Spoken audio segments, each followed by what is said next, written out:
Labas vakaras. Eterėje Akistata. Netrukus jūsų dėmesiui specialus mūsų žurnalistų tyrimas, kurio rezultatai gali sudrebinti visą Lietuvos vaikų globos sistemą. Ima aiškėti, kad vaikais, kurie neturi tėvų ir globėjų, galimai naudojasi ne tik pedofilinių polinkių turintys asmenys, bet ir tie, kurie tuos vaikus turėtų ginti ir saugoti. Štai ką pamatysite šiandien laidoje. Nežmoniškai kankinami ir prievartaujami vaikai. Visai šalia Vilniaus vaikų namuose. Vaikas, kai parvežamas iš kokio nors pabėgimą, jis uždaromas į medicininę dalį. Ir kaip mačiau, kaip iš tos medicininės dalies kambariuką tokio, žinot, kur jis nebegali langai sugrotom, jis nebegali išeiti, mačiau, kaip išeina direktorius ir užsikiša guminę tą lazdą, suprantat? Užsikiša tą guminę lazdą ir girdžiu, kaip vaikas ten, kuris grįžęs, jisai ten verkia, žinot. Buvęs mokytojas nebegali tylėti. Vyriškio akyse žiba ašaros. Jis nebežino, kaip išgelbėti tuos vaikus ir prašo mūsų pagalbos. Man iš tikrųjų svarbus tie vaikai, aš nežinau, gal čia nebesuprantama, žinot, tai Lietuvoje, kad gali būti svarbu, žinot, dirbi savo darbą ir svarbu, iš tikrųjų, ateini ir bandai keisti tos vaikus, suprantat, bandai juos keisti, bandai atiduoti visą širdį, kad tie vaikai turėtų toliau gyvenimą, žinot, gal čia nebesuprantame tokie dalykai, kad kažkas dar gali dirbti iš tikrųjų tą darbą, kurį atėjęs ir dirba. Akistatai pradėjus specialų tyrimą, atskleista ir daugiau šokiruojančių faktų. Gali būti, kad vaikų namų auklėtiniai pedofilams tiesiog pardavinėjami. Gali būti, kad tai masinis ir nekontroliuojamas reiškinys. Į kiek namų benueidavom, visi tą patį dėstė, teigia, kad atvažiuoja prabangios mašinos vakarais ir išsiveža vaikus. Apie šį košmarą žino ir ji, vyriausia vaikų teisių gynėja. Ir nieko, tyli. Jeigu, sakykime, būtų skundas ir aš nebūčiau reagavusi, nebūčiau nuvykusi vieną kartą, antrą kartą, taip tada būtų galima pasakyti, kad tai yra neleistinas vilkinimas. O jis yra homoseksualus ar ne? Ne, žinot, kas tai gali įrodyti? Žmogus dirba normaliai. Aš prašau jūs nefilmuoti. Šokiruojantis Akistatos tyrimas jau visai netrukus po trumpos reklamos.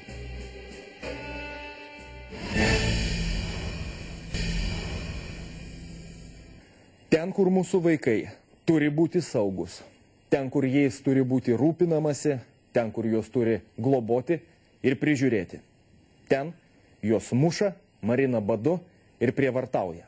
Tai, ką atėjęs pas mus į redakciją, papasakojo vienos Vilniaus globos įstaigos buvęs mokytojas ir pribloškė ir šokiravo. Suaugęs vyras, pasakodamas apie savo auklėtinius, nesulaikė ašarų ir maldavo padėti, nes daugiau nebeturi kur kreiptis. Jeigu paaiškėtų, kad tai, ką sako šis žmogus, yra tiesa, turėtų būti keliamos baudžiamosios bylos, o visa eilė valdininkų turėtų atsidurti už grotų. Maža to, apie smurtautojų ir galimų pedofilų tinklą globos įstaigose žinojo ir liūdnai pagarsėjusi vyriausioji vaikų teisių gynėja Rimantė Šalaševičiūtė. Ir nieko, tylėjo. Mes netylėsim. Jūsų dėmesiui specialus Akistatos žurnalistų tyrimas. Nežmoniškai kankinami ir prievartaujami vaikai visai šalia Vilniaus, specialiuose vaikų namuose. Nuolatinis smurtas Vėliučionių vaikų socializacijos centro auklėtinių kasdienybė. Man paskambino, man iš pamokos greitai ateik į jos pamoką, jinai vesdavo dar etikos pamokas direktorė, žinau. Ateinu į pamoką, sudaužytas vazonas, pamokoju ir jinai rėkia ant vieno vaiko, viską surink greitai. Aš sakau, kas čia buvo direktoriui? Nieko, jisai man trukdo vesti pamoką. Sakau, kaip čia tas vazonas, tas vaikas sako, metė į mane direktoriui iš to vazono, sako. Suprantat, iš gėlių vazono, metė, sako, nepataikė, dabar aš turiu surinkti, sako. Suprantat, va iki tokių debilizmų dedasi vaikų namuose. Guminę lazdą aš pats buvau matęs, kad jinai turi ir žinau, kad ją kokius 3 kartus naudojo tiesiogiai, pagal paskirtį turbūt ant skirti raušim ar kam jie skirtus, bet buvo baudžiant vaikus naudojama guminė policininko lazda buvo, bet jeigu būčiau matęs, kad muša tą vaiką, būčiau iš karto stojęs, bet žinau, sumuštų mačiau mėlynų vaikų. Pati žiauriausia ir baisiausia bausmė net nesumušimai ar prirakinimai prie radiatoriaus. Labiausiai vaikai bijo karcerio. Kišinėjami vaikai į kameras, tokias likusias nuo tarybų laikų, už tai, kad jie buvo pabėgę. Ir 12 valandų ten laikomi tose kameras, numetus jam kibirą. Prieš mokyklą, prieš pamokas jos atveda, vakare paima, už nuobaudą tokį, į kamerą vaiką. Numeta kibirą, nes ten nei tolėtų, nieko nėra. Ta kamera, nežinau, kiek ten tų kvadratų gali būti, gal 1,5 metro pločio ir 2 metrai ilgio. Jokių langų, nieko daugiau nėra.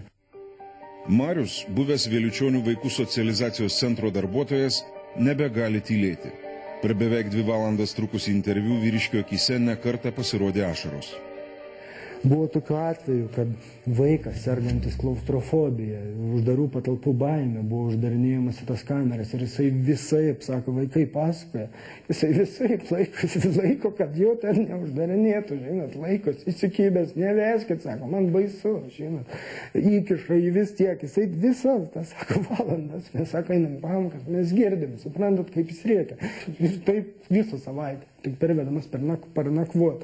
Ir viskas, jo visas tikslas tik pabėgti, žinot, tik pabėgti iš ten. Nu ką jam ten daryti, kiekvieną dieną kentėti. Šunis kovinis taip dresuoja, suprantat? Šunis kovinis uždarinėja tokias patalpas, kad jie taptų agresyvus, kad jie ten kovose laimėtų prieš kitą šunį. Va taip šunis dresuoja, išprotėję žmonės, kurie jas naudoja koviniam. Tai čia tas pats. Bet apie viską iš pradžių. Pas Marių mus nukreipė advokatė su buvusiu Vėliučionių vaikų socializacijos centro darbuotoju, susipažinusi Seime, seminare, skirtame vaiko teisų apsaugos klausimams. Tada jis man padavė laišką, nes pasakė žmogus, kad aš esu nusivylęs, aš nežinau, ką daryti, aš esu dirbęs Vėliučionių vaikų socializacijos centre ir žinau, kad ten vaikai yra mušami, kankinami, prirakinami prie radiatorių, neduodama valgyti ir taip pat pedofilai taip pat vaikus išnaudoja. Tai mane tas jo pranešimas sukrėtė, kad aš sugalvojau, kad tai reikia reaguoti skubiai.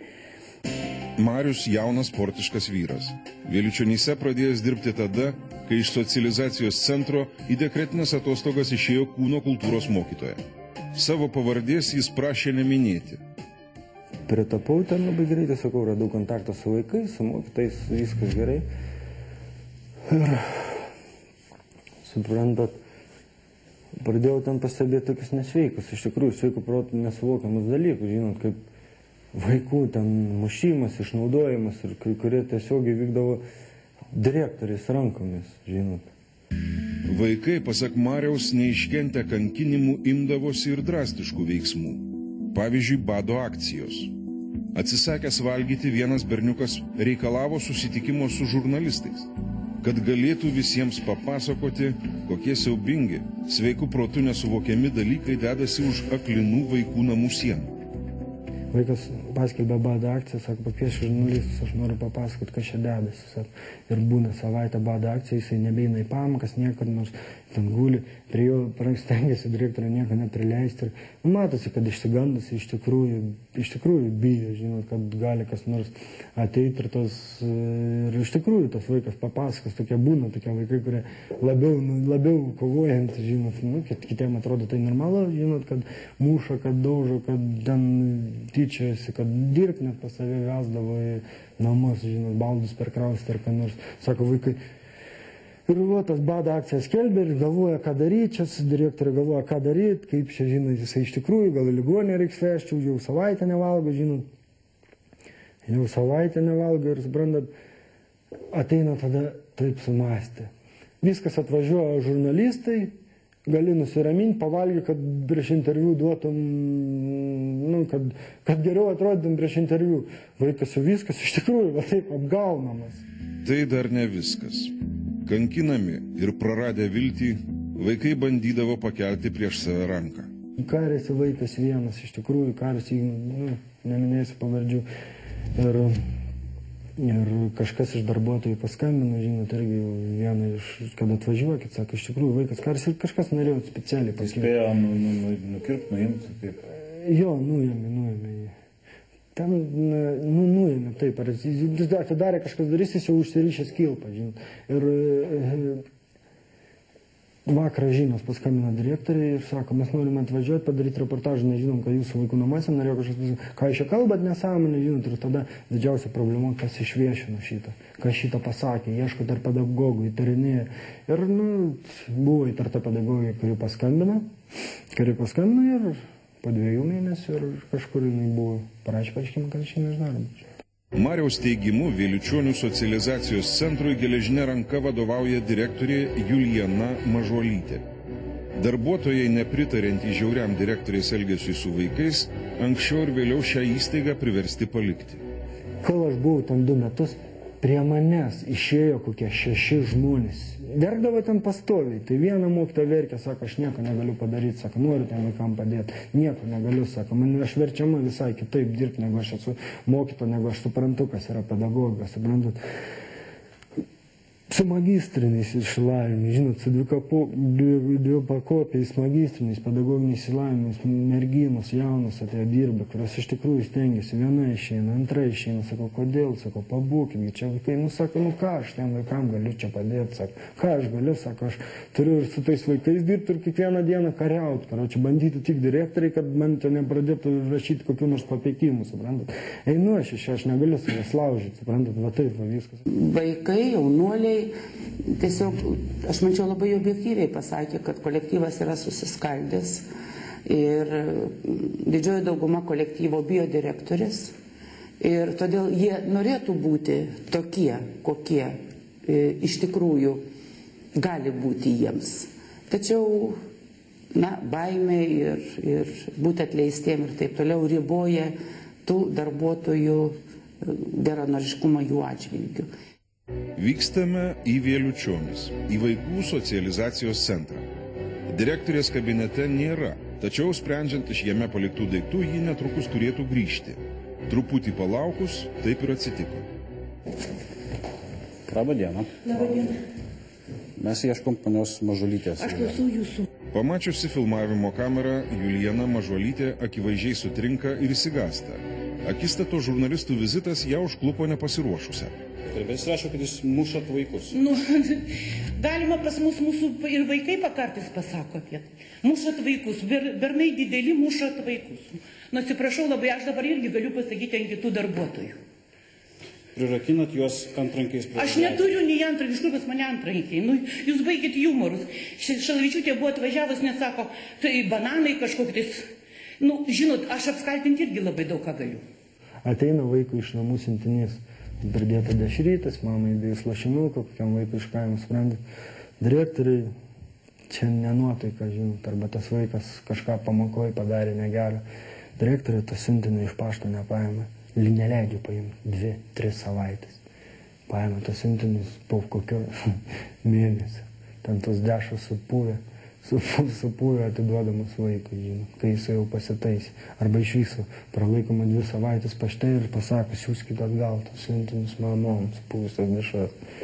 Siuntinius iškart vaikams atiduodat, kai gaunat? Tai yra, sako pavaduotojas ugdymui, jie patikrino su auklė.